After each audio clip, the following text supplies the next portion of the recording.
Ayan guys, good morning. So nandito na naman tayo sa aming bukid. At ngayon ay ipapakita ko sa inyo yung aming mga alagang hayop dito sa aming farm. Ayan guys, sisimulan natin dito sa alaga naming kabayo. Ayan guys, papakita ko sa inyo. Ayan guys, ito yung alaga naming kabayo dito sa bukid. Ayan. So ito yung ginagamit naming kargahan ng nyog, kahoy. Ayan guys, saka yung sakayan ni Papa pag may pupuntahan. Ayan.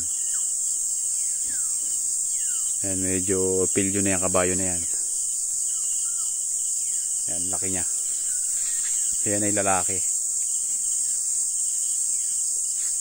Ayan guys, meron din kaming alagang dumalagang baka. Ayan, inahinin yan. Ayan. Ayan, puti. Malaki siya. Dumalaga pa lang yan. So ito naman yung kulungan namin ng baboy. Yung nakakulong dito, 3 patiner. Ayan. Ayan, malaki na. So itong baboy na to kay Papa, itong 3 na to. So yun namang baka na yun dun sa kapatid kong babae. Yan. Paalagaan nila yan. So ang nag-aalaga niyan ay si Papa. So ito naman yung isa naming kulungan ng baboy guys. Ayan. So meron pa alaga sa akin si Kagawad na biik. So ito ay iinahinin namin. Ayan, papakainin natin siya ngayon. So yung pakain niya ay pre-starter. So luntian to guys. Bigyan natin siya ng pagkain. Woo!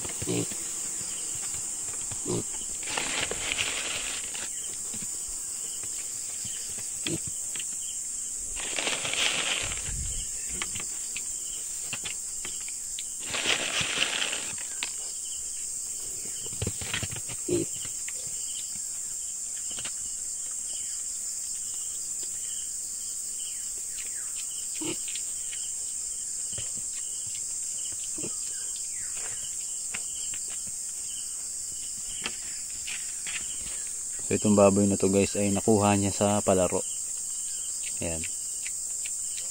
So maganda kasi babae siya. Gagawin namin siyang inahin. Ayan guys, dito naman yung ating kambingan. So ito yung ating manuka na bagong gawa. Ayan, may bakod na yan, kompleto na. So ito yung ating kambingan. Papakita ko sa inyo guys. So meron yung bakod na lambat. Ang sukat niya ay 200 meters. Yan yung buong ano niyan. So ililipat natin ngayon yung ating toro. Ayan yung pinakang gate niya. So simple lang yung gate niya guys.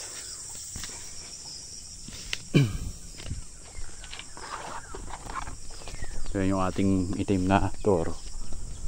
Yan yung bahay nila.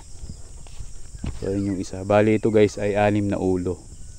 So baling dalawang lalaki tapos 4 na inahin.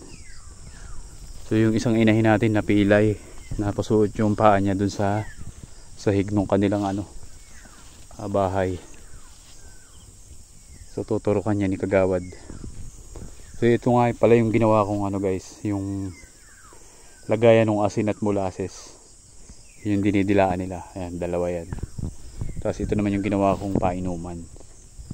Ayan, sobrang init ngayon. Halos 2 linggo nang hindi umuulan. Kaya nilagyan ko na sila ng painuman. So ito guys yung ating lagayan ng molasses at asin. Ayan, natudo. Ayan yung katas ng molasses at saka asin.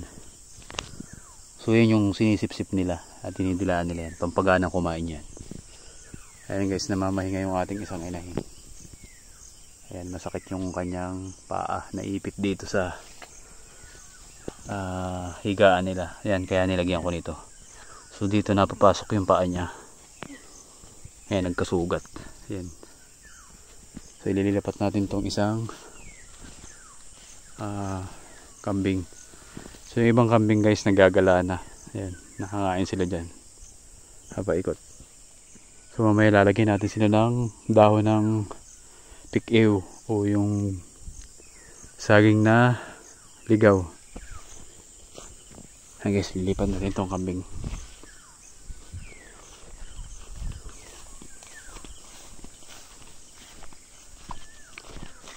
Ayan guys, matakaw siya sa ganyang klase ng damo. Ayan.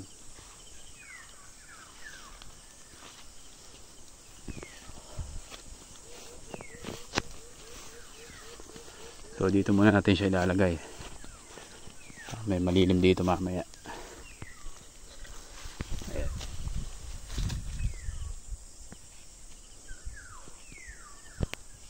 Ay yung iba naggagala na dyan. So mamaya uuwi sila dito para uminom ng tubig. Yan yung ginawa nating bahay. Ayan guys, puntahan naman natin yung aming manukan. Ayan, papakita ko sa inyo. Ayan guys, yun naman yung ating manukan. Ayan, may bako din yan. So ito maliit lang yung ang ginawa kong bakod. Ayan, siguro nasa 50 lang yan. 50 meters, mahigit siguro. Ayan. So ito yung pinakang gate nya. So ito guys, kaya nilagyan ko ng bakod na lambat. Kasi maggagawa kami ng free-range na native chicken. So ayun yung bagong project ko, yung ginagawa ko. So hindi pa siya tapos bubungan. So nandito naman yung ating broiler chicken na bagong biling sisiw. Ayan guys, pasok tayo. Ayan guys, bali meron na kaming isang inahin na may sisiw na native. So yung sisiw niyan guys ay 8. Bali nakain ng pusa yung 3. Kaya nilagyan namin ng kadena yung pusa. Ayan. So may sisiw na siyang 5. So nakabili na rin kami ng 2 pang mag-asawang native. Ayan guys. So aalpasan ko na yun dyan. Pag tapos nang lagyan ng bubong tong bagong project namin. Ayan. Ito yung bago kong project. Yung kulungan ng native. So magpaparami din kami ng native. Dito ko nga siya papagalain. Tapos ito naman yung ating ginawang kulungan ng broiler. Ayan, yung ating mga sisiw. Ayan, namanuka na sila dyan. So ito yung binili natin kahapon na 20 heads. Ayan, malawak tong ginawa natin. So magpapakain na tayo ng ating mga manok. Ayan guys, magpapakain na tayo ng ating mga manok. So ayan guys, maraming salamat sa panonood at papakita ko sa inyo to pag tapos na. Ayan guys, maraming salamat.